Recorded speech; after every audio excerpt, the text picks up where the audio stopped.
Yeah, baby, you are heaven.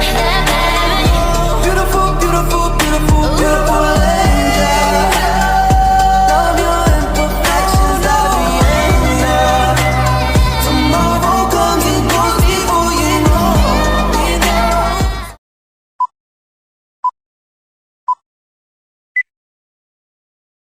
Sebelumnya terima kasih banyak Mas atas waktunya.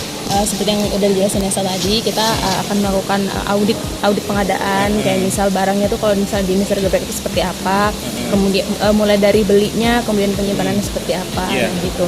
Nah jadi nanti masing-masing dari kami itu punya pertanyaan, tapi nanti kalau misal udah ada yang dijawab, mungkin teman-teman yang lain nggak akan nanya lagi, gitu. Nah yang pertama mungkin pertanyaannya itu pada saat membeli bahan baku itu kan ada supplier. Nah itu ada supplier khusus atau memang belinya random aja gitu? Jawabannya ada supplier khusus. Supplier kita tuh setiap kategori itu bisa lebih daripada 2, tapi tidak mungkin 1. Contohnya oil untuk minyak goreng gitu ya, kita ada sampai 3 supplier gitu. Terus untuk kayak ayam ya, itu kita lebih daripada 1 supplier. Terus kategorinya tepung kita lebih daripada 1 sampai 2 supplier. Jadi tidak mungkin 1. Tujuannya apa ya? Tujuannya supaya bila ada supplier 1 yang mungkin di one prestasi atau mungkin tidak tepat waktu atau mungkin sedang libur, itu kita tetap ada. Tapi setelah itu kita juga siapkan, maksudnya supplier sifatnya itu tidak permanen. Di luar yang permanen. Kalau permanen itu pasti lebih daripada 1 sih setiap kategori gitu. Memang kita bagi kategori-kategorinya. Jadi ada supplier yang bahan mentah, terus kemudian bahan setengah jadi ataupun bahan jadi ya. Kalau bahan mentah itu kan berarti kayak telur, sayur-sayuran gitu ya. Itu ada suppliernya. Lebih dari 1 semua. Kalau bahan setengah jadi seperti kayak mungkin tepung gitu kan ya. Karena yang sudah proses ya. Prosesnya udah setengah jadi itu kita juga lebih daripada 1. Kalau yang udah jadi berarti kayak contohnya mungkin minuman kemasan gitu kan ya, air mineral itu kita biasanya memang sudah ada kayak komitmen khusus gitu ya. Tapi di luar itu kalau seandainya memang contohnya kalau lagi libur lebaran atau libur ini kan biasanya kadang-kadang supplier yang besar itu kan libur. Nah kita siapkan untuk ada supplier mungkin tambahan gitu yang kita siap gitu ya. Oke. Terus berikutnya kan tadi kan ada beberapa supplier Mas. Nah itu gimana sih cara memastikan bahan baku? Oh biasanya kalau di supplier yang ini tuh bahannya paling bagus. Kalau yang sana tuh agak-agak ya kurang bagus, itu gimana caranya? Kita kan setiap barang masuk itu memang ada satu tim dari tim gudang itu yang ngecek ya, baik itu dari kuantiti, berat, kualitas gitu. Terus kemudian juga dari ketepatan waktu, itu kan kita evaluasi terus. Maksudnya ada mungkin sebulan 2 bulan kok, oh oke nih kayaknya supplier ini bisa diajak kerjasama, baik dari segi ketepatan waktu, kualitas, dan juga mungkin dia mudah untuk diajak diskusi gitu ya, untuk pengembangan gitu. Nah itu juga termasuk dalam arti harga ya, karena harga kan selalu ngikutin harga pasar ya. Banyak sekali kayak contohnya sayur gitu ya, sayur, bahan-bahan mentah, cabai itu kan fluktuasinya begitu berubah ya, itu by hari juga berubah. Nah itu memang kita selalu lihat terus gitu ya, berbandingan antara 1 sampai 2 supplier atau 3 supplier itu kan harganya mana nih yang sesuai sama kita, karena kan hubungannya adalah kepada harga pokok penjualan ya, HPP ya. Kita sebagai usaha ya pasti pengennya untung kan. Ya namanya untung itu kan dari pengeluaran lebih kecil daripada pemasukan kan. Nah semakin rendah pengeluaran, semakin tinggi pemasukan itu semakin baik. Makanya selalu kita evaluasi dari beberapa aspek itu. Ya tadi berarti kan sebelum melakukan pembelian bahan baku kan ada purchase order dulu Mas. Nah jadi ada 2 pertanyaan di tentang purchase order. Nah itu yang pertama yang berwenang untuk membuat purchase order itu apakah hanya 1 orang atau ada divisi apa tertentu, pihak mana?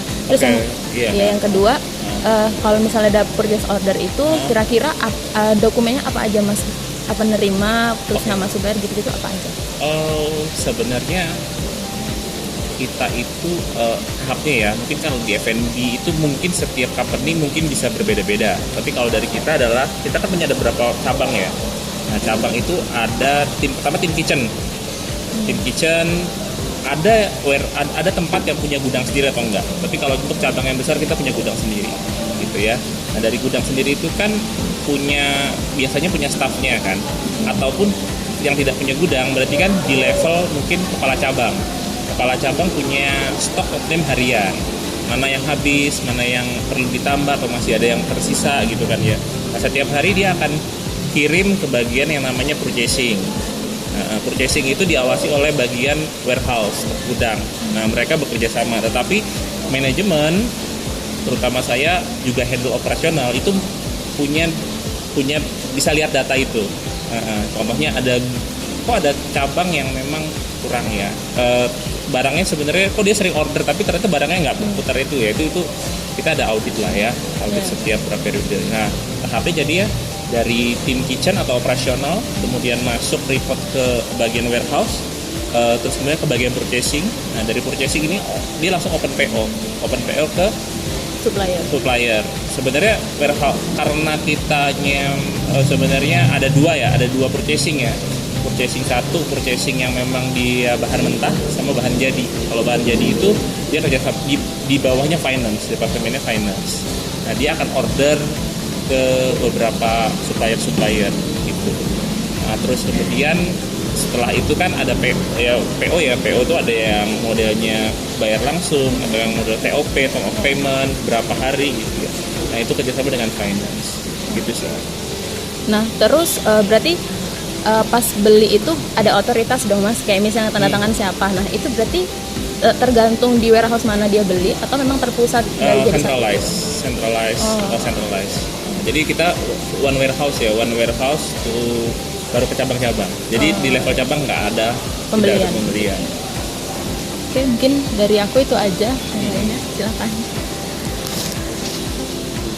Gimana? Yang belum ada. Pertama nih, aku mau nanya tantangan yang biasa dihadapin pas beli gitu. Pas beli nyari bahan bakunya segala macam. Pas beli ya, beli bahan baku itu tantangannya banyak. Tantangannya adalah menentukan mana supplier yang bisa dalam artian long term. Gitu ya, long term itu dia dari segi harga, dari segi kualitas, dari ketepatan waktu itu dia bisa diajak untuk kerjasama. Gitu ya. Tantangannya ya banyak.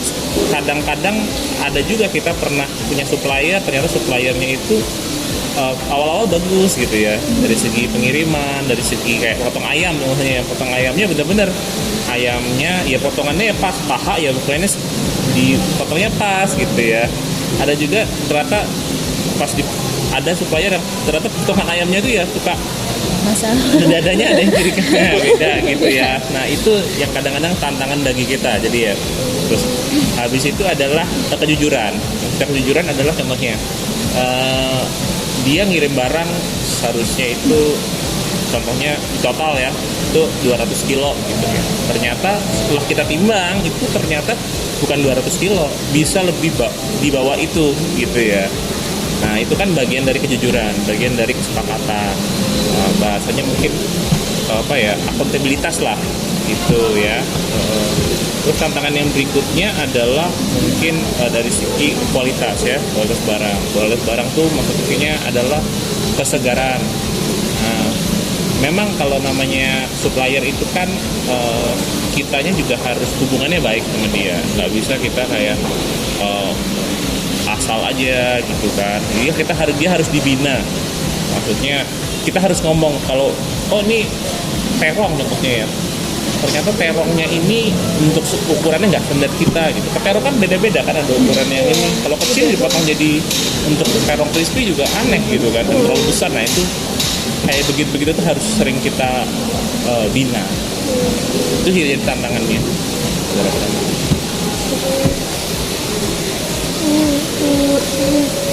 Kan tadi udah ketemu tuh kerjasama antar supplier permanennya. Nah, itu awal mula Bapak ketemu supplier yang bener-bener pas buat Bapak tuh gimana caranya? Ada mereka yang menawarkan, mereka datang ke sini gitu ya, mereka boleh sampling dulu lah katanya begitu.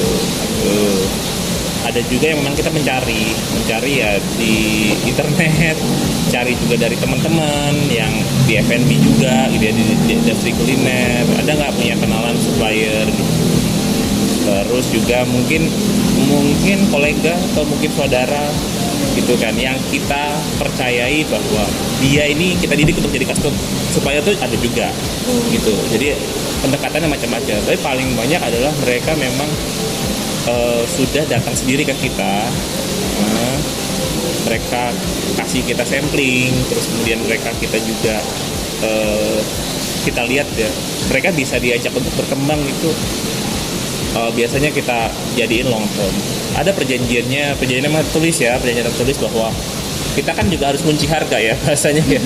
Nggak bisa kita semaunya sendiri, kita kayak menyerahkan ke dia gitu, nggak bisa. Kita harus ada harga. Ya kalau hubungannya jangka panjang kan harga juga harusnya lebih murah. Dari pembayaran juga harusnya lebih fleksibel gitu kan ya. Gitu sih. Terus kalau misalnya nih barang yang bahan baku banget di sini tuh ngalamin inflasi kayak tinggi banget harganya pasti. gitu. Nah, terus Fluktuasi ada ya, alternatifnya gitu nggak? Alternatifnya memang ini tricky ya. Kita pertama ya kalau seandainya kita kan ujung-ujungnya ke margin ya.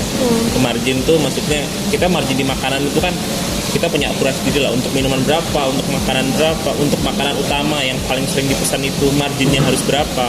Nah kita kan bermain di situ. Nah kalau ada fluktuasi harga kan mau nggak mau kita harus melihat dulu sebenarnya ini kenaikan harganya ini jangka panjang apa cuman jangka sebentar. Contohnya kita nggak bisa dong kalau lagi puasa gitu ya, lagi puasa mau lebaran ya emang harganya lagi tinggi, tapi kan kita nggak bisa langsung serta-merta naikin harga gitu. Nah itu kan harus butuh perkiraan kan. Nah fluktuasi kayak gitu ya, strateginya adalah kalau menurut saya kita bundling, kita bikin menu-menu paket. Jadi contohnya kalau ada menu paket, menu utama, nasi ayam gitu. Nah ayam kan harganya bergerakan kan, tetapi kayak contohnya mungkin minuman itu cenderung dia stabil. Ya udah kita temuin aja makanan minuman. Mungkin kol goreng atau mungkin tempe kan fluktuasinya nggak terlalu ya. Dulu mungkin pernah harga kedelai itu tinggi, tapi sekarang fluktuasinya. Nah itu kita ketemuin. Cari jadi margin yang rendah ketemu margin tinggi, combine. Jadi HPP kita tetap lebih aman lah, lebih safe gitu ya. Itu aja sih mungkin. Jadi aku menjawab ya kira-kira ya. Iya. Juga. Jadi jawabannya yang bundling dan satu lagi mungkin efisiensi cost ya. Jadi emang kita melihat terus pergerakan berapa nih pengeluaran mana yang bisa dipangkas tapi tidak menurunkan kualitas. Selanjutnya dari aku ya, Mas ya.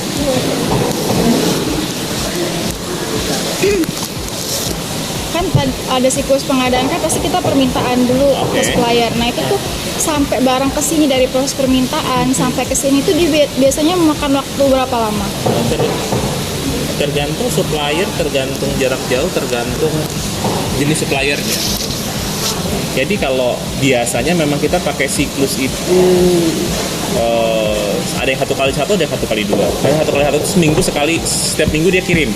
Atau mungkin 1x2, setiap 2 minggu sekali mereka kirim. Kebanyakan sih main di 2 minggu, ataupun ada menu-menu yang kayak contohnya minuman gitu, kita bisa stok banyak, tidak membutuhkan tempat penyimpanan yang besar. Kalau tempat penyimpanan besar ya kita jujur aja mainnya di minimal di 1x1 lah, maksimal di 2x1. Tapi kalau untuk yang tempat yang kecil, tempat yang penyimpanannya kecil kayak contohnya air mineral gitu, itu kan gampang ya naruh-naruhnya ya. Tapi beda lagi kalau beras kalau handanya terlalu tumpuk banyak, kemungkinan ada gangguan itu gede. Tempatnya juga terbatas kan. Kita juga berpikir juga kepada dead stock kan. Dead stock itu barang mati. Nah itu kita harus kontrol juga. Nah jadi siklusnya ya kita yang buat, tergantung kepada cash flow ataupun tergantung kepada space tempat dan juga tergantung kepada cepat perputaran produknya. Itu rata-rata di 1x1 setiap minggu sekali atau 2 kali minggu sekali, maksimal di setiap bulan. Tapi tidak ada yang kalau kita nyetok barang 3 bulan gitu, kalau menurut saya itu sayang, barangnya mati, duitnya bisa diputar, bahasanya kayak gitu kalau di dalam bisnis itu ya. Nah, selanjutnya kan proses pengadaan Oke. ini ada, maksudnya ada perlu peningkatan nggak? Apa udah efisien atau perlu Perlu ditingkatkan lagi itu seperti apa? perlu ya, perlu adalah dari segi mungkin kita kan ERP ya, sekarang tuh ada lagi apa, jadi kayak sinkronis antara keuangan, antara tim operation, tim warehouse. Ya tantangannya adalah yaitu antara tim audit juga. Nah itu kan kadang-kadang memang ada benturan-benturan ya. Benturan-benturan. Tim operasional pasti pengennya ya gue udah merasa udah paling hemat dalam hal ini gitu kan. Aku udah, tapi timnya keuangan tuh merasa lu kok pakai barang kok boros-boros gitu ya. Nah kadang-kadang ya itu data itu harus lebih rapi. Mungkin penggunaan teknologi kita yang semakin hari, terus database-nya juga semakin harus rapi. Nah itu kadang-kadang yang agak sulit kalau dari kami. Ya kita berusaha terus lah untuk meningkatkan hal itu kayak gitu.